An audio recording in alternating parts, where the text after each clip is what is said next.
Okay student, आज 12th class chemistry में अपनी काइनेटिक्स यूनिट को आगे बढ़ा रहे हैं, जिसके अंदर देखो हम रेट ऑफ रिएक्शन स्टडी कर रहे थे और रेट ऑफ रिएक्शंस को कौन से फैक्टर अफेक्ट करते हैं आज उनकी बात करते हैं। हम देखो कौन कौन से ऐसे फैक्टर हैं जो अपनी रेट ऑफ रिएक्शंस को इंक्रीज या डिक्रीज कर सकते हैं। तो सिंपल अगर हम बात करें कि रेट ऑफ रिएक्शन, सिंपली अगर हम बात करें रेट ऑफ रिएक्शन, हम ये मान के चलें कि ए रिएक्टेंट है जो किसके अंदर चेंज हो रहा है, प्रोडक्ट के अंदर। तो इस केस में हम rate of reaction find out कर रहे थे, तो रेट हमने रेट लॉ से फाइंड आउट की थी, है ना, जो एक्सपेरिमेंटली हमने पिछले वीडियो में रेट लॉ को स्टडी किया था। तो अगर हम बात करें according to rate law, according to rate law rate of reactions क्या थी अपने, इक्वल टू के constant into concentration of reactant. ये आपकी पावर अल्फा बीटा जो भी हो, जो हमने एक्सपेरिमेंटली फाइंड आउट की थी। तो ये तो बात की हमने रेट ऑफ रिएक्शंस की। अब रेट ऑफ रिएक्शंस को कौन कौन से फैक्टर अफेक्ट करते हैं, है ना, पहले उनको डिस्कस करते हैं, फिर कांस्टेंट की बात करनी है हमने ना, ये क्या चीज है के जो हमने यूज की। तो फर्स्ट हम स्टडी करते हैं कि कौन कौन से फैक्टर्स है जो रेट ऑफ रिएक्शंस को अफेक्ट कर रहे। तो सबसे पहले हमने देखो एक तो डिस्कस किया था हमने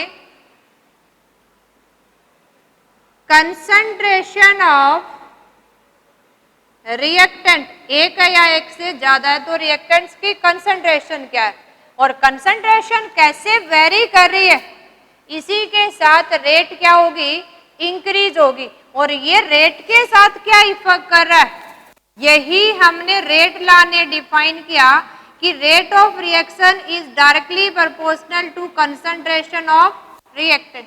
वो अलग बात है कि यहाँ कितनी पावर राइज कर रही है, लेकिन rate of reaction is directly proportional to concentration of reactant.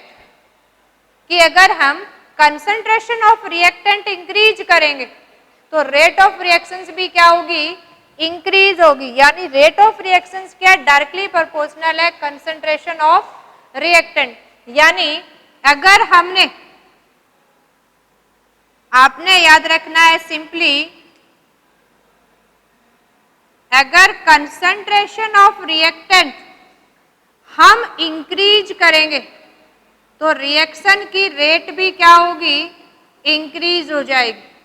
तो ये रिलेशन आपने याद रखना है कि जितनी कंसंट्रेशन बढ़ेगी उतनी रिएक्टेंट की उतनी ही रेट क्या हो जाएगी, इंक्रीज। कितनी इंक्रीज हो रही है वो हमने स्टडी किया था। देखो जो ये आपकी n पावर में, ये जो आपकी जो भी आपका टर्म है,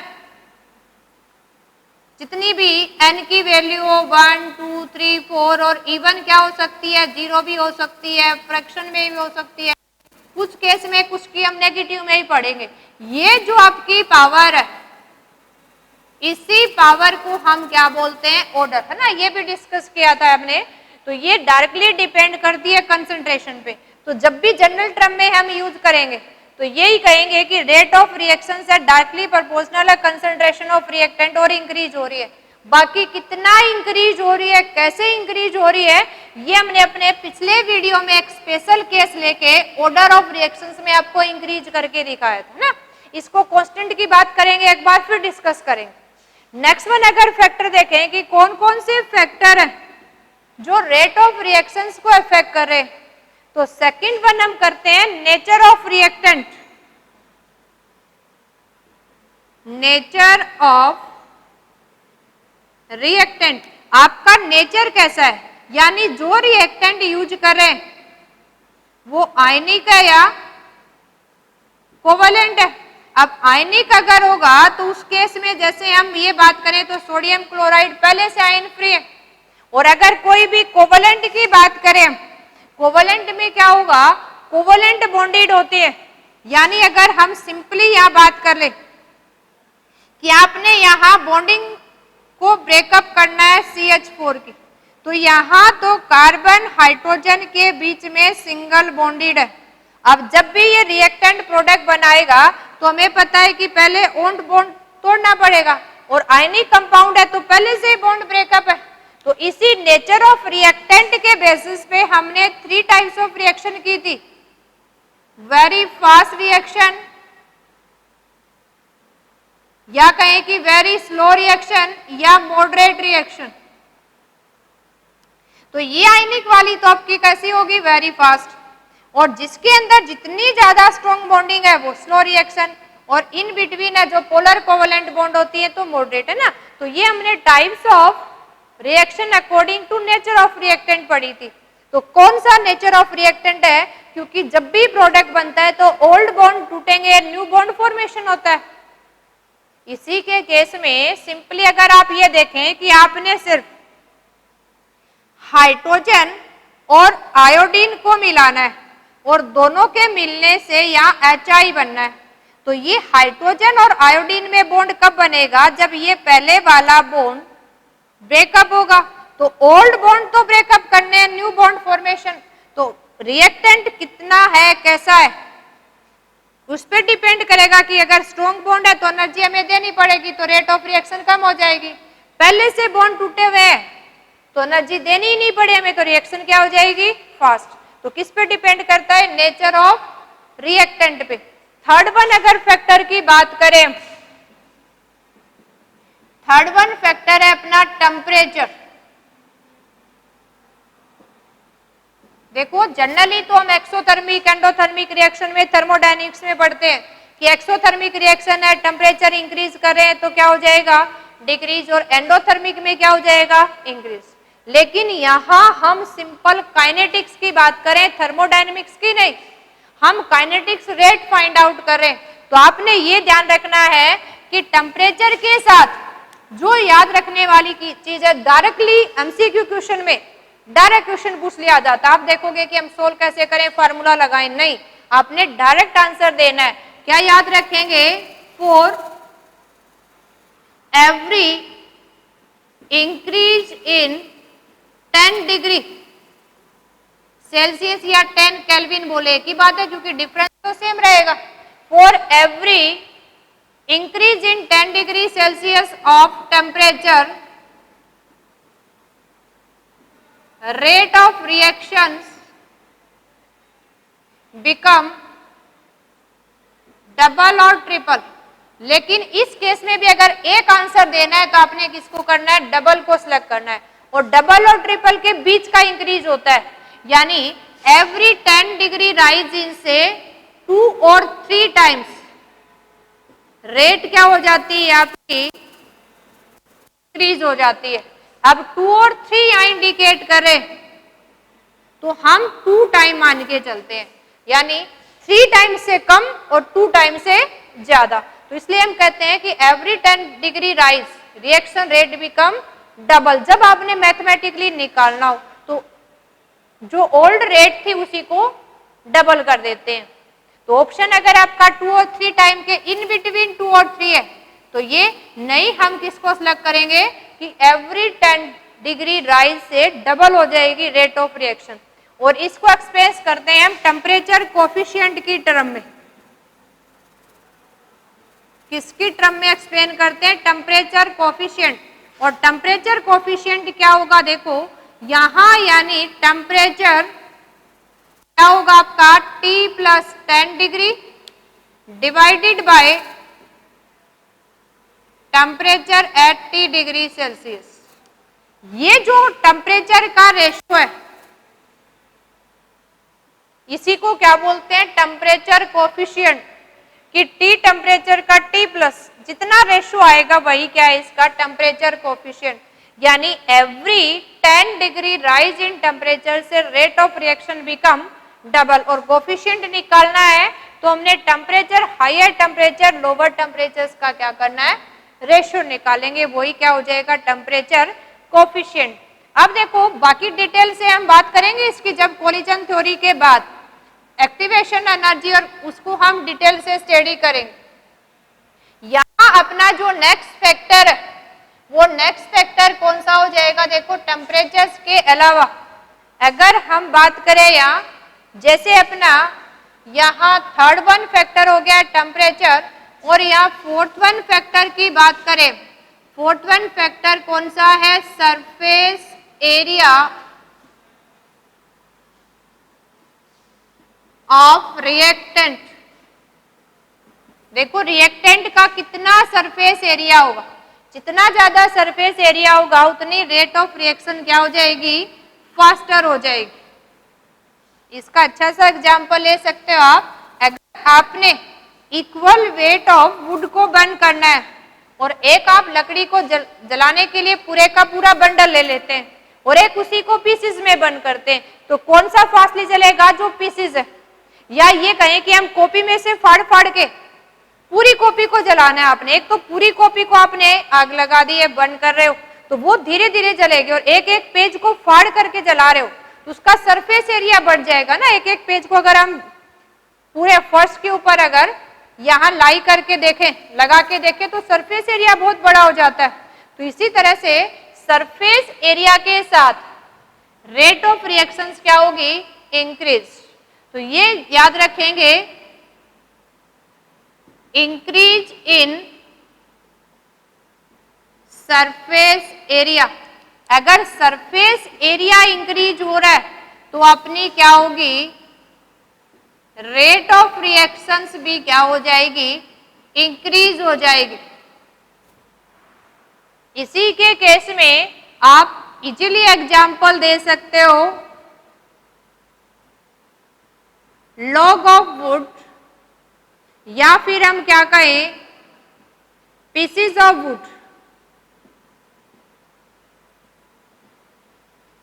अगर इक्वल वेट के ले ले तो लॉग ऑफ वुड की बजाय pieces of would burn fastly burn करेंगे,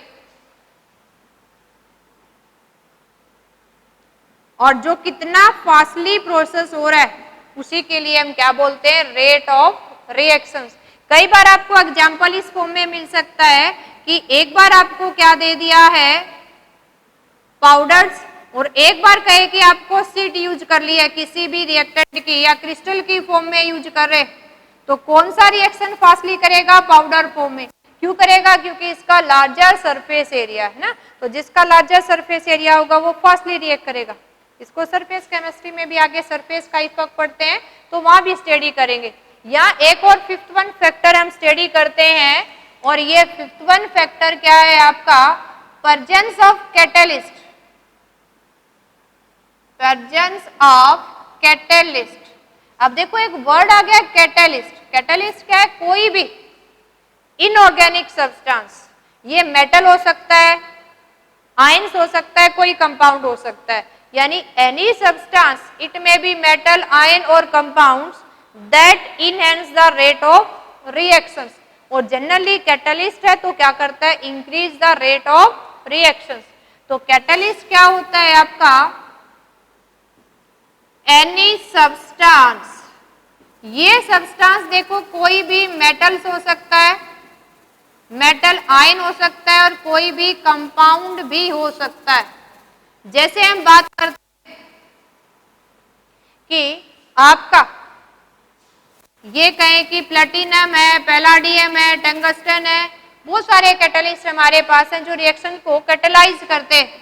आयंस की बात करें जैसे एच आयन है, ओ एच आयन है, कंपाउंड बात करें V2O5 है ना, बहुत सारी ऐसी रिएक्शन है जो कंपाउंड में भी हैज ए कैटलिस्ट का काम करते हैं। तो कैटलिस्ट क्या है? Any substance it may be metal, ion और compound that increase the rate of reactions. तो आपको पता चल गया ये तो क्या करेगा? इंक्रीज करेगा रेट ऑफ रिएक्शंस को कोई भी सब्सटेंस, उसी के लिए कैटलिस्ट वर्ड यूज करते हैं। तो कैटलिस्ट क्या करता है? रेट ऑफ रिएक्शन को बढ़ाएगा, लेकिन कैसे इंक्रीज करेगा? तो इसको अगर ग्राफिकली हम इंडिकेशन दें, इसको यहां हम एनर्जी को फ्लो करें और यहां इंडिकेट करें हम कि प्रोग्रेस ऑफ रिएक्शंस, कि कैसे रिएक्शन प्रोग्रेस कर रही है। हम यहां कंसीडर कर लें अपना रिएक्टेंट है और ये प्रोडक्ट है। अब रिएक्टेंट से प्रोडक्ट बनाने के लिए, क्योंकि रिएक्टेंट में हम पुराने बॉन्ड को तोड़ेंगे, नया बॉन्ड क्या होगा, बनेगा, तो कुछ ना कुछ एनर्जी देंगे हम, तो एनर्जी रिएक्टेंट की पहले कुछ ना कुछ राइज करेगी, तो यहां आपको इस तरह का एक स्लोप मिल जाता है। ये रिएक्टेंट की एनर्जी प्रोडक्ट की है। ये जो यहां एनर्जी बैरियर आ गया है, देखो ये जो एनर्जी डिफरेंस आ गया है कि कम से कम रिएक्टेंट कितनी एनर्जी अटेंड करेगा तब प्रोडक्ट में चेंज होगा, और ये जो गैप है इसको बोलते हैं हम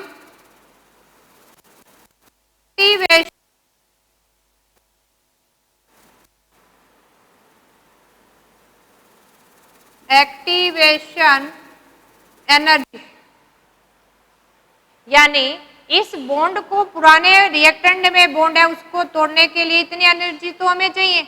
अब रिएक्टेंट क्या करता है, ये जो ग्राफ बनाया ये रिएक्टेंट का प्रोडक्ट में चेंज होने का एक रास्ता है, इस रास्ते से जाना है। अब इस रास्ते में जो ये पीक बन गई है, रिएक्टेंट इस पीक को नीचे कर देता है, तो एनर्जी का जो बैरियर है वो क्या हो जाएगा, कम हो जाएगा। ये आपकी एनर्जी विदाउट कैटलिस्ट है, और इसी में अगर हम कैटलिस्ट की प्रेजेंस में ड्रा करें तो कैटलिस्ट क्या करता है, इसको कम कर देता है। ये जो आपको इंडिकेशन दे रहा है ये तो किसके साथ है, विदाउट कैटलिस्ट, और अगर ये ब्लैक वाला हम इंडिकेशन कर रहे हैं तो क्या हो जाएगा, विद कैटलिस्ट। दैट मीन्स आपको क्या दिखाई दे रहा है कि कैटलिस्ट रेट ऑफ रिएक्शंस को कैसे इंक्रीज करता है, by decreasing the activation energy, by decreasing the energy barrier, या by providing lower energy path to reactant change into product, है ना। एक्टिवेशन एनर्जी क्या है, थ्रेशोल्ड एनर्जी क्या है, ये सब हम अपने अगले टॉपिक में डिस्कस करेंगे। आज अभी इतना याद रखना है कि कैटलिस्ट रेट ऑफ रिएक्शन को इंक्रीज करता है। कैसे इंक्रीज करता है, bye providing lower reactions energy path, bye lowering the activation energy. ये कैसे इंक्रीज कर रहा है कि एक्टिवेशन एनर्जी को डिक्रीज कर देगा। मान लो अगर हम ये कहें कि ये जो एक्टिवेशन एनर्जी थी आपकी ये E1 है, और ये जो एक्टिवेशन एनर्जी यहां इतनी बन गई है, ये वाली कितनी है आपकी E2, और E2 लेसर देन E1, तो ये एक्टिवेशन जो एनर्जी है उसको लोअर कर रहा है, तो easily reactant change into product हो जाएगा। इसी केस में कई बार एक फैक्टर और डिस्कस कर लेते हैं टेम्परेचर के साथ में, जैसे कुछ फोटोकेमिकल रिएक्शंस होती हैं तो वो लाइट भी इफेक्ट करती है वहां, तो ये भी कह सकते हैं कि अगर 6th फैक्टर की हम बात करें तो ये 6th फैक्टर क्या है, लाइट, कि लाइट भी रेट ऑफ रिएक्शन को इफेक्ट करता है, और मेनली किसके अंदर, फोटोकेमिकल रिएक्शंस के अंदर। तो हम यहाँ याद रखेंगे कि presence of light provide energy to reactant to attain activation energy. तो ये लाइट आपको कुछ ना कुछ एनर्जी प्रोवाइड करती है, और सिंपली आप ये याद रख सकते हैं, light activate reactants to change into product. तो ये अपनी क्या कर रही है, इसको एक्टिवेट कर रही है। दैट मीन्स लाइट भी क्या करेगी, increase the rate of reactions, light increase rate of reactions. तो लाइट क्या करेगी, रेट ऑफ रिएक्शंस को इंक्रीज करेगी। तो ये तो हमने पढ़े different factor that affect the rate of reactions, जिसमें से हम इफेक्ट ऑफ कैटलिस्ट और टेम्परेचर्स को अपने आगे टॉपिक्स में डिटेल से भी पढ़ेंगे। तो आगे हम बात करते हैं अपने, देखो नेक्स्ट यूनिट्स की अगर बात करें यहां हमने अपना अब टॉपिक स्टडी करना है। देखो अभी हम डिस्कस करेंगे जो हमने यहाँ स्टडी करना है, एक और डिस्कस कर लेते हैं ना। तो यहाँ आज हम स्टडी करेंगे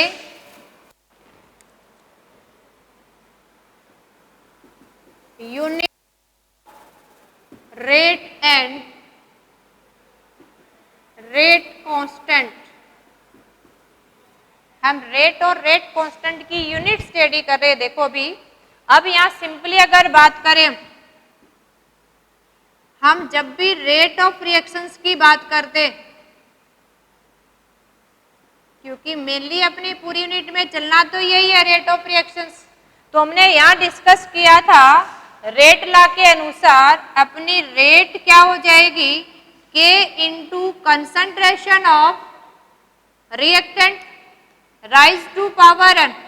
ये अपनी रेट को डिफाइन कर रहा है। अब अगर हम बात करें यूनिट ऑफ रेट, तो रेट अपनी क्या होती है,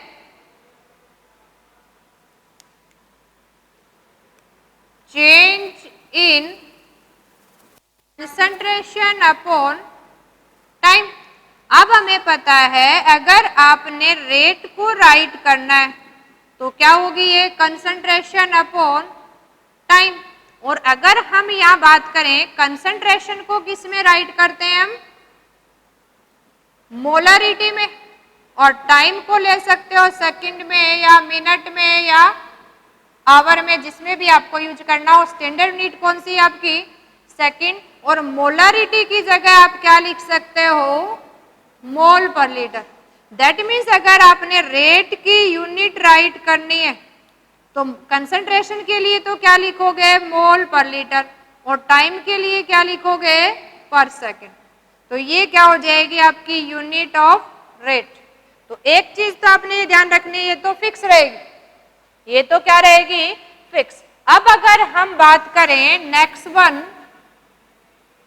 रेट कांस्टेंट की, जिसको आप के से डिनोट कर रहे हो, ये रेट लॉ में जो कैपिटल के है यही क्या है आपका रेट कांस्टेंट है।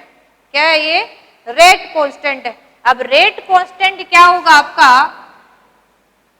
अगर हम बात करें, क्योंकि इसी रेट कांस्टेंट को कई बार डायरेक्टली पूछ लिया जाता है, स्पेसिफिक रेट रिएक्शन। तो स्पेसिफिक रेट रिएक्शंस भी क्या है आपका, रेट कांस्टेंट के ही है।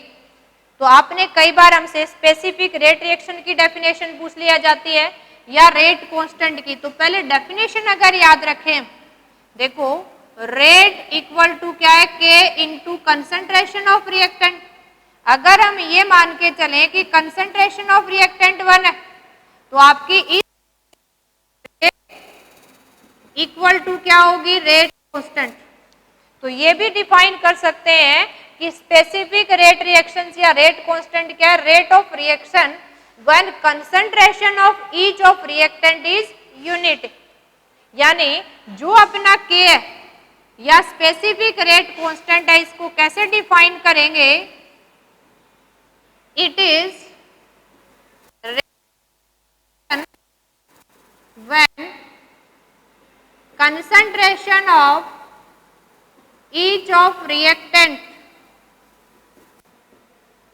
is unity। यानी कंसंट्रेशन हर रिएक्टेंट की अगर 1 है तो इसके मल्टीपल में ये आपस में क्या रह गया, इक्वल। अब हमें तो बात करनी है इसकी यूनिट कैसे फाइंड आउट करें ना, क्या फाइंड आउट करनी है, हमने यूनिट फाइंड आउट करनी है। तो ये शायद आपको अच्छे से थोड़ा सा रिवाइज करवा दिया हमने, पीछे हम स्टडी कर चुके थे। अब अगर इसकी यूनिट की बात करें तो इसको थोड़ा सा रीअरेंज कर लेते हैं। इस फर्स्ट इक्वेशन को देखो, ये जो अपनी फर्स्ट इक्वेशन है, इसको अगर रीअरेंज करें तो हमें के की वैल्यू निकालनी है। तो ये क्या हो जाएगा, देखो रेट अपॉन कंसंट्रेशन की जो पावर है। अब इस रेट की अगर वैल्यू लिखें हम तो क्या है, कंसंट्रेशन टाइम में। तो इसी को अगर सोल्व आउट करके लिखें हम कंसंट्रेशन की जगह, क्या मैं ये राइट कर सकती हूँ सी, रेट की जगह कंसंट्रेशन अपॉन टाइम, और डिवाइड किससे कर दें, कंसंट्रेशन और इसकी पावर n। अब देखो इस कंसंट्रेशन को अगर ऊपर ले जाएंगे तो अपने पास एक डाटा बन गया है, ये कंसंट्रेशन है तो क्या लिख सकते हैं, कंसंट्रेशन की पावर एक यहाँ थी, इसको ऊपर ले जाएंगे तो -n, और डिवाइड में क्या रह गया आपका, टाइम। आपने सिर्फ ये याद रखनी है, फिर हम किसी भी रेट से उसका रेट कांस्टेंट की यूनिट फाइंड आउट कर सकते हैं, क्योंकि हमें कंसंट्रेशन का पता है और टाइम की यूनिट का भी पता है, और ये एग्जाम में पूछा ही जाता है, हमें डायरेक्ट न्यूमेरिकल भी मिल जाता है। यहाँ हमने ध्यान रखना है कि जो n आपका है, n किसको रिप्रेजेंट कर रहा है, ऑर्डर ऑफ रिएक्शंस को। किसको रिप्रेजेंट कर रहा है, order of reaction. Order of reactions क्या होती है कि रिएक्टेंट की पावर कितनी है रेट लॉ एक्सप्रेशन में, एक से ज्यादा रिएक्टेंट है तो उनका सम अप किया था हमने, तो इजीली हम इसको सोल्व आउट कर सकते हैं। देखो अभी कैसे करेंगे, आपने सिर्फ ये फॉर्मूला याद रखना है, रेट की यूनिट भी हमें पता है तो हम यहाँ इजीली राइट कर सकते हैं, आपने सिर्फ ये फॉर्मूला याद रखना है। जैसे हम अभी राइट करें, देखो यूनिट ऑफ रेट कांस्टेंट, ये ध्यान रखना है, ये क्या करेगी, it varies with order of reactions के साथ अलग अलग होगा, इसका यूनिट सेम नहीं होगी। रेट ऑफ रिएक्शन की यूनिट तो सेम रहती है, मोल पर लीटर पर सेकंड या पर मिनट में भी ले लेते हैं, आवर में भी, लेकिन रेट कांस्टेंट की यूनिट वेरी करेगी। अलग अलग ऑर्डर ऑफ रिएक्शन के लिए रेट कांस्टेंट की यूनिट भी अलग अलग होगी। यहां अगर हम बात करें for zero order, zero order को कैसे लिखोगे आप, यानी जो रेट है वो क्या है, k इंटू रिएक्टेंट की पावर जीरो है, और हमें पता है कि किसी की पावर जीरो है उसका मतलब क्या होता है, 1। देखो अगर किसी की भी पावर दे रखी है जीरो इक्वल टू क्या होता है, वो 1। दैट मीन्स अपना क्या हो गया, ये रेट इक्वल टू के। अब जो रेट की यूनिट है वही किसकी है, के की। रेट की यूनिट आपको पता है कि क्या थी, मोल पर लीटर पर सेकंड, और यही किसकी यूनिट होगी, के की। तो यहां एक इंपॉर्टेंट क्वेश्चन बन जाता है, विच ऑर्डर ऑफ रिएक्शन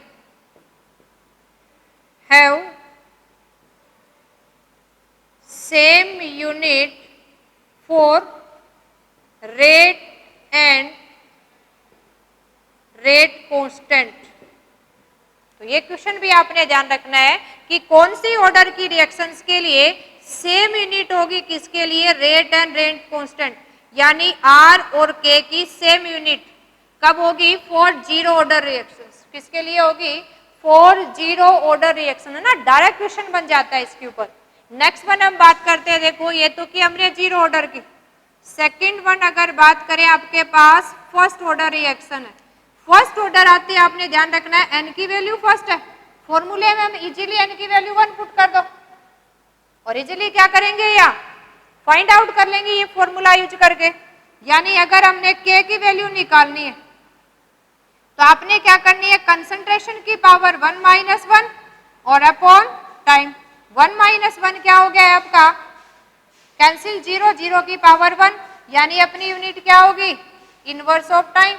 और जीरो ऑर्डर के लिए, ऐसे फर्स्ट ऑर्डर के लिए के की यूनिट क्या हो जाएगी, पर सेकंड या पर मिनट, यानी इनवर्स ऑफ टाइम।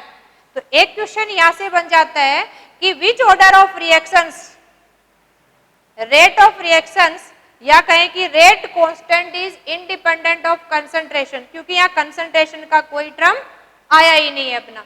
ऐसे अगर हम बात करें, देखो सेकेंड ऑर्डर की, आप किसी भी ऑर्डर की रिएक्शंस के लिए यहाँ यूनिट निकाल सकते हैं रेट कांस्टेंट के लिए। आपने सिर्फ ये फॉर्मूला ध्यान रखना है, कैसे निकालेंगे, देखो अगर हम सेकंड ऑर्डर के लिए बात करें, सेकंड ऑर्डर की रिएक्शंस आपने लिखनी है। तो सेकंड ऑर्डर आते ही आपके पास n की वैल्यू आ गई है, n की वैल्यू यहाँ पुटअप करेंगे तो k की वैल्यू क्या आ जाएगी। देखो अगर यूनिट इसकी हमने फाइंड आउट करनी है तो हमें पता है कि कंसंट्रेशन की पावर 1 माइनस 2 अपॉन क्या करेंगे टाइम। अब 1 माइनस 2 करोगे तो इनवर्स बच गया आपका है, यानी कंसंट्रेशन इनवर्स अपॉन टाइम। और कंसंट्रेशन इनवर्स का मतलब क्या होता है, मोल पर लीटर, और इसको इनवर्स करेंगे तो प्लस में हो गया और ये माइनस में, यानी यहाँ यूनिट क्या आ गया आपकी लीटर पर मोल पर सेकेंड। ये किसके लिए है, सेकेंड ऑर्डर के रेट कांस्टेंट की यूनिट। अब इसी केस में अगर आपने थर्ड की निकालनी है तो इजीली निकाल सकते हैं, n की वैल्यू यहाँ 3 पुट कर देंगे, 3 पुट करोगे तो n माइनस 3 कितना रह गया -2, तो इनकी पावर -2 कर देंगे, एक वैल्यू कम कर देनी है। जैसे आपने ये सेकेंड ऑर्डर के लिए आपने थर्ड ऑर्डर के लिए निकालनी है तो क्या हो जाएगी लीटर स्क्वायर पर मोल स्क्वायर पर सेकेंड, किसके लिए हो जाएगी थर्ड ऑर्डर के लिए। और इसी केस में हायर के लिए निकालनी है तो इजीली आपने ये फॉर्मूला निकालना है जिसकी ऑर्डर की दे रखी हो, n की वैल्यू पुट करेंगे और इजीली क्या निकाल लेंगे हम यूनिट ऑफ रेट कांस्टेंट या स्पेसिफिक रेट रिएक्शन की यूनिट फाइंड आउट कर सकते हैं, है ना। इनको याद रखने के लिए ये तो आपने ध्यान रखना ही रखना है, दैट इज मोस्ट इंपोर्टेंट है आपका ये। और यहाँ से यूनिट के ऊपर क्वेश्चन एग्जाम में बनता ही बनता है। इसके अलावा आपने कुछ अदर ऑर्डर की रिएक्शंस भी ध्यान रखनी है, जो है जे एग्जाम्पल अगर डेफिनेशन पूछ ली जाती है तो उसकी फॉर्म में भी हम कुछ रिएक्शंस याद रखेंगे। तो हम यहाँ नोट कर लेते हैं some important reactions with orders. अगर ऑर्डर के साथ हम इम्पोर्टेंट रिएक्शंस याद रखें तो देखो हमने सिंपली पहले भी स्टडी किया था, अगर हम जीरो ऑर्डर फर्स्ट ऑर्डर की बात करें तो कैसे फाइंड आउट करेंगे, लेकिन कुछ एग्जाम्पल भी हमने याद रखने। कैसे याद रखेंगे, देखो अगर हम फर्स्ट ऑल बात करें जीरो ऑर्डर रिएक्शंस, है ना, कुछ हमने अपने पिछले वीडियो में आपको एग्जाम्पल लिखवाए थे, कुछ एक दो लिखवा देते हैं। जीरो ऑर्डर मेनली कौन सी होती है आपकी कैटालिटिक जो रिएक्शंस है, यानी ये कैटालिस्ट पे डिपेंड करती है ना कि रिएक्टेंट की कंसंट्रेशन पे। तो जीरो ऑर्डर की रिएक्शंस अगर हम बात करें तो यहाँ कुछ एग्जाम्पल आपने याद रखने। जैसे हम बात करें कि हाइड्रोजन और क्लोरीन को सनलाइट में रिएक्ट करके अगर हाइड्रोक्लोरिक एसिड बनाए तो यहाँ कैटालिस्ट की तरह कौन काम कर रहा है, सनलाइट। अगर सनलाइट होगी तो ही रिएक्शन होगी, नहीं तो नहीं होगी। तो यहाँ हमें क्या मिल जाता है, HCl। यहाँ अपनी रेट ऑफ रिएक्शंस क्या हो जाती है, देख लो K into concentration of H2 and concentration of Cl, यहाँ दोनों की पावर क्या है 0। तो ऑर्डर ऑफ रिएक्शंस भी क्या हो गया अपना 0। इसी केस में अगर एक और एग्जाम्पल ले, हम ये कहें कि हमने नाइट्रोजन या अमोनिया की डिकम्पोजिशन रिएक्शन करवा रहे, जैसे हम करवाएं कि डिकम्पोजिशन ऑफ अमोनिया करवा रहे, और डिकम्पोजिशन ऑफ अमोनिया अगर कैटलिस्ट की प्रेजेंस में करवा रहे और ये कैटलिस्ट हम मोलिब्डेनम्स या टंगस्टन की प्रेजेंस में करवा रहे तो हमें मिलता है, यहाँ देखो nitrogen and 3 mole of hydrogen. यहाँ भी अपनी रेट ऑफ रिएक्शंस है वो क्या है into K into concentration of ammonia power. यहाँ अमोनिया की पावर है वो कितनी है 0। तो ये भी अपनी कौन सी है, जीरो ऑर्डर रिएक्शन है, जो किस पे डिपेंड करती है, ये कैटलिस्ट की प्रेजेंस पे डिपेंड करती है। किस पे डिपेंड करती है, ये कैटलिस्ट की प्रेजेंस पे। तो ये अपने जीरो ऑर्डर रिएक्शन ध्यान रखनी है। कुछ हम अगर बात करें फर्स्ट ऑर्डर की रिएक्शंस, जिसमें चाहे कंसंट्रेशन बैलेंस इक्वेशन में कुछ भी दिखाई दे रही हो तो हमें कितने रिएक्टेंट है ये सब एक्सपेरिमेंटली याद रखते हैं। और जब हमें अगर बोर्ड एग्जाम की बात करें तो कुछ थोटिकली आंसर भी देने होते हैं हमें, उस थोटिकली एग्जाम्पल साथ में याद रखने के लिए आपने कुछ इंपॉर्टेंट रिएक्शंस के एग्जाम्पल याद रखेंगे। वैसे हम कह देते हैं डिकम्पोजिशन रिएक्शन, न्यूक्लियर रिएक्शन है, वो फर्स्ट ऑर्डर है, लेकिन कुछ हम याद भी रखेंगे। जैसे हमने ये डिस्कस करें कि हाइड्रोजन पेरोक्साइड का डिकम्पोजिशन करवाए, हमें वाटर और ऑक्सीजन मिल रहा है। क्या मिल रहा है हमें? वाटर और ऑक्सीजन। देखो एक बच्चे ने पूछा था क्या इसको या तो हम यहाँ डबल करें या हम या हाफ करें, इससे कोई फर्क नहीं पड़ता है। हमने इक्वेशंस को क्या करना है? बैलेंस करना है। तो ये जो अपनी रिएक्शंस है, यहाँ जो इसकी रेट अगर राइट करें तो ये क्या है? कंसंट्रेशन ऑफ हाइड्रोजन पेरोक्साइड की पावर 1। तो ये क्या है? आपकी फर्स्ट ऑर्डर रिएक्शंस है। कौन सी है ये? फर्स्ट ऑर्डर रिएक्शंस है। ऐसे ही कुछ फर्स्ट ऑर्डर रिएक्शंस की अगर हम बात करें तो हम ये कहें कि यहाँ आपका थायोनिल क्लोराइड है और इसका डिकम्पोजिशन करवा रहे हो आप, और ये किस में कन्वर्ट हो रहा है? डाइऑक्साइड और क्लोरीन में। यहाँ भी इसकी जो रेट ऑफ रिएक्शन है वो क्या हो जाएगी? कंसंट्रेशन ऑफ थायोनिल क्लोराइड की पावर 1। तो इसकी 1 पावर पे डिपेंड करता है। या हम यहाँ बात करें किसकी? हाइड्रोलिसिस करें, जैसे हम ये कहें कि C12H22O11 इसको हमने हाइड्रोलिसिस कर दिया, या इसको कई बार बोल देते हैं हम इन्वर्जन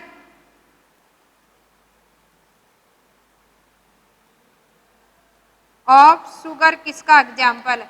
इन्वर्जन ऑफ शुगर क्या है? शुगर का हाइड्रोलिसिस ही है। इसको से ही हाइड्रोलिसिस करते हैं। ये C6H12O6 ग्लूकोज के अंदर और C6H12O6 फ्रैक्टोज के अंदर कन्वर्ट हो जाता है, नेगेटिव पॉजिटिव। इसकी कॉन्फ़िगरेशन है जो हम ऑर्गेनिक में भी पढ़ी थी। तो इस तरह से आपने याद रखना है, इसलिए इन्वर्जन ऑफ शुगर बोलते हैं इसको। बाकी बायोमोलिक्यूल्स में भी डिटेल से पढ़ना है हमने क्या होता है। तो याद रखना ये भी फर्स्ट ऑर्डर है। ये वाटर की कंसंट्रेशन पे डिपेंड नहीं करता है, क्योंकि वाटर हमने एक्सेस में ले रखा होता है। तो इसके लिए अगर रेट ऑफ रिएक्शंस राइट करें तो K into concentration of sugar into concentration of water. तो वाटर की कंसंट्रेशन तो टाइम के साथ नेग्लिजिबल वेरी करती है, तो इसकी पावर 0, इसकी पावर 1। तो एट लास्ट ऑर्डर कौन सा है इसका? First order reaction.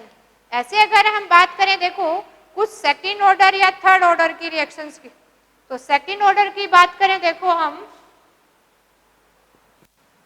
अगर बात करें यहाँ कुछ सेकंड ऑर्डर रिएक्शंस, बाकी तो देखो आपने क्रम नहीं करना है। इनमें से जो आपको अच्छा लगे कम से कम एक एक दो दो एग्जाम्पल याद रखना है। कई बार एग्जाम में पूछ लिया जाता है कंपटीशन में, इसलिए मैं आपको नोट करवा रही हूँ। नहीं, आपने बोर्ड एग्जाम के अनुसार तो एक या दो एग्जाम्पल याद रखना है आपने, जो आपको अच्छा लगे। अब अगर सेकंड ऑर्डर की बात करें तो यहाँ हम आसान सा एक एग्जाम्पल ले लेते हैं, HI का डिकम्पोजिशन। वैसे तो हम डिकम्पोजिशन फर्स्ट ऑर्डर बोलते हैं, लेकिन अगर HI का डिकम्पोजिशन करवा रहे हो हाइड्रोजन आयोडाइड का, जिसमें हाइड्रोजन और आयोडीन फॉर्मेशन होता है, इस केस ये जो डिकम्पोजिशन है ये रेट डिपेंड करती है ऑफ HI की पावर 2, यानी ये सेकेंड ऑर्डर रिएक्शंस। कौन सी है ये? Second order reactions. एक और अगर एग्जाम्पल ले हम तो सिंपली बात करें हम सल्फोनिफिकेशन रिएक्शन की। सल्फोनिफिकेशन रिएक्शन में देखो हम एस्टर भी यूज करते हैं, जैसे हमने इथाइल इथेनॉइड ले लिया, या यूज करते हैं, और इनको यूज करके हमें यहाँ क्या मिलता है? सो CH3CONA प्लस C2H5OH। ये जो सल्फोनिफिकेशन रिएक्शन है या रेट एस्टर पे भी डिपेंड करती है और एल्कली पे भी डिपेंड करती है। तो यहाँ अपनी रेट रिएक्शन अगर राइट करें तो ऑर्डर हमें कौन सा मिलता है? सेकंड। यानी इसके लिए अगर हम रेट राइट करना है तो K इंटू क्या हो जाएगा, एस्टर की कंसंट्रेशन और जो भी अल्कली यूज करें दोनों की पावर 1। तो अपनी कौन सी होगी ये सेकंड ऑर्डर रिएक्शंस। एक और अगर अच्छा सा एग्जांपल याद रखें, अगर देखो एटमॉस्फेयर में हम देखते हैं कि एरोप्लेन जो जेट प्लेन है उसमें हैजे पॉल्यूटेंट गैसेस निकलती है नाइट्रिक ऑक्साइड, और वो ओजोन के साथ रिएक्ट करके ओजोन को डिप्लेट कर रही है। तो ये जो रिएक्शंस है जिसके अंदर नाइट्रिक ऑक्साइड ओजोन के साथ रिएक्ट करके नाइट्रोजन डाइऑक्साइड और ऑक्सीजन मॉलिक्यूल दे रही है, ये जो रिएक्शन है अपने ये भी सेकंड ऑर्डर रिएक्शन है, K into concentration of NO and concentration of ozone, ये दोनों की पावर पे डिपेंड करती है। तो ये भी अपनी क्या है सेकंड ऑर्डर रिएक्शंस। ऐसे एक थर्ड ऑर्डर और नोट कर लेते हैं हम। देखो अगर हम बात करें थर्ड ऑर्डर रिएक्शंस की, ये अपनी कॉपी में आपने नोट डाउन कर लेने है ना, ये अपनी एनसीईआरटी में सारे मेंशन नहीं है इसलिए आपको ये अपने नोट में नोट डाउन कर लेते हैं। हमें एग्जाम्पल की रूप में इनको शो करना है। अगर हम बात करें अभी थर्ड ऑर्डर की रिएक्शन, बाकी तो थर्ड ऑर्डर और हायर ऑर्डर की रिएक्शंस नेग्लिजिबल्स होती है, मेनली लोअर ऑर्डर की पॉसिबल होती है। कोलिजन थ्योरी में पढ़ेंगे हम क्यों नहीं होती है ना, इसको आगे डिस्कस करेंगे। या नोट कर लेते हैं अगर थर्ड ऑर्डर की रिएक्शन कौन सी होंगी, यानी नाइट्रिक ऑक्साइड को अगर ऑक्सीडाइज करके हम नाइट्रोजन डाइऑक्साइड बना रहे, नाइट्रिक ऑक्साइड से नाइट्रोजन डाइऑक्साइड बना रहे, तो नाइट्रोजन के मॉलिक्यूल ऑक्सीजन के मॉलिक्यूल के साथ रिएक्ट करके डाइऑक्साइड बना रहे। इस रिएक्शंस के लिए अपनी रेट क्या हो जाती है, K into concentration of nitric and concentration of oxygen, इसकी पावर 2 और इसकी पावर 1। तो टोटल ऑर्डर क्या हो गया अपना थर्ड ऑर्डर की रिएक्शन हो गई है। सेम केस अगर हम नाइट्रिक ऑक्साइड को किसी हैलोजन के साथ रिएक्शन करवाएं, जैसे नाइट्रिक ऑक्साइड को किसी हैलोजन के साथ आपने क्लोरीन ले लिया या ब्रोमीन ले लिया, तो ये जो रिएक्शंस है आपकी ये भी थर्ड ऑर्डर है। हमें क्या मिलता है, ऑक्सी हैलाइड मिल जाता है। नाइट्रोजन ऑक्सी हैलाइड के मॉलिक्यूल्स हमें ऑब्टेन होते हैं। और यहाँ अगर रेट रिएक्शंस की राइट करें तो ये भी किस पे डिपेंड कर रही है, कंसंट्रेशन ऑफ नाइट्रिक ऑक्साइड की 1 और हैलोजन की पावर भी इसकी पावर 2 और हैलोजन की पावर 1। तो ओवरऑल अगर ऑर्डर की वैल्यू देखें तो अन की वैल्यू क्या आ गई आपकी 3, यहाँ भी 2 और प्लस अन की वैल्यू यानी ऑर्डर कितना आ गया थर्ड। इसी तरह से एक और अगर हम डिकम्पोजिशन रिएक्शंस की तरह देखें, अगर हमने यहाँ सिल्वर एसीटेट के साथ सोडियम फॉर्मेट की रिएक्शन करवा दें, किसकी रिएक्शन करवा दें हम, सोडियम फॉर्मेट की, तो हमें यहाँ क्या मिलता है, देखो यहाँ हमें ऑब्टेन होता है सिल्वर मेटल, साथ में क्या निकलती है CO2 और साथ में प्रोडक्ट क्या मिल जाता है हमें, सोडियम एसीटेट और एसिटिक एसिड। क्या मिल जाता है हमें, सोडियम एसीटेट और एसिटिक एसिड। अब इसके 2 मॉलिक्यूल यूज करें तो हमें ये मिल जाएंगे। तो total overall order of reactions कितनी होगी आपकी 3, यानी K into concentration of silver acetate and concentration of sodium format, silver की पावर 2 और सोडियम एसिड फॉर्मेट की पावर 1। तो ओवरऑल ऑर्डर ऑफ रिएक्शन यहाँ कितनी होगी 2 और 1 3। तो कौन सी है ये थर्ड ऑर्डर। कुछ फ्रैक्शनल ऑर्डर रिएक्शंस भी हम नोट कर लेते हैं, कुछ हमने पहले नोट की थी। यहाँ कुछ देखो फ्रैक्शनल और नेगेटिव पावर में भी रिएक्शन एग्जिस्ट करती है, तो कुछ हम ये भी नोट कर लेते हैं। देखो अगर नोट करें हम,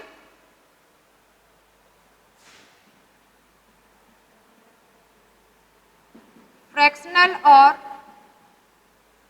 नेगेटिव पावर ऑफ रिएक्टेंट की भी रिएक्शंस होते हैं आपके। ये देखो कौन कौन सी हम डिस्कस करते हैं। कुछ फ्रैक्शनल पावर की हमने पहले डिस्कस कर ली थी है ना, एसिटाल्डिहाइड का डिकम्पोजिशन हो रहा है। तो ऐसे कुछ और नोट कर लेते हैं हम। जैसे हम ये कहें कि कार्बन मोनोऑक्साइड, इसी कार्बन मोनोऑक्साइड को अगर क्लोरीन के साथ रिएक्ट करवाएं और जो हमें क्या दे रहा है, कार्बन ऑक्सीक्लोराइड, जिसको हम क्या बोलते हैं, फॉस्जीन गैस। क्या बोलते हैं, फॉस्जीन गैस। इस केस में अगर इसकी रेट ऑफ रिएक्शन हम राइट करें, यहां अगर हम देखो दिखाई तो 1 1 दे रहे हैं, लेकिन यहां अगर आप रेट राइट करें इस रिएक्शन की, तो ये क्या है, कंसंट्रेशन मोनोऑक्साइड है। अब मोनोऑक्साइड की तो पावर 2 पे डिपेंड की हाफ, यानी ओवरऑल ऑर्डर ऑफ रिएक्शन क्या हो गया इसका 2.5। अगर इस रिएक्शन के ऑर्डर की बात करें तो कितना आ गया, 2.5। टोटल कितना हो गया, 2.5। इसी तरह से अगर इसकी डिकम्पोजिशन की बात करें, यानी यही रिएक्शंस आपको इस फॉर्म में दे दी, कार्बन ऑक्सीक्लोराइड फॉस्जीन्स का डिकम्पोजिशन करके कार्बन मोनोऑक्साइड क्लोरीन बनानी है, तो यहाँ अपनी रेट क्या हो जाएगी, K इंटू COCl2 की पावर 1.5। ये 1.5 ऑर्डर पे डिपेंड करती है। कुछ कंसंट्रेशन रिएक्शंस अगर राइट करें हम तो नेगेटिव में भी डिपेंड करती है। नेगेटिव में कैसे डिपेंड करती हैं, देखो अगर हम यहाँ रिएक्शंस कंसीडर करें कि हमने ओजोन का डिसोसिएशन शो करना है और ओजोन से ऑक्सीजन मॉलिक्यूल बन रही है,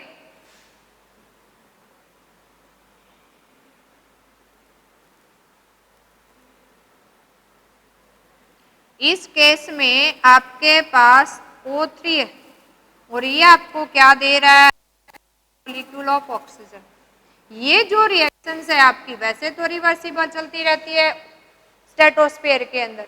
यहां अगर रेट ऑफ रिएक्शन लिखे हम, इस रिएक्शन के लिए रेट लिखेंगे तो ओजोन की कंसंट्रेशन और ऑक्सीजन की कंसंट्रेशन दोनों मेंशन करेंगे, क्योंकि ये रिएक्शंस आपकी इस फॉर्म में स्ट्रेटोस्फीयर में रिवर्सिबल होती रहती है।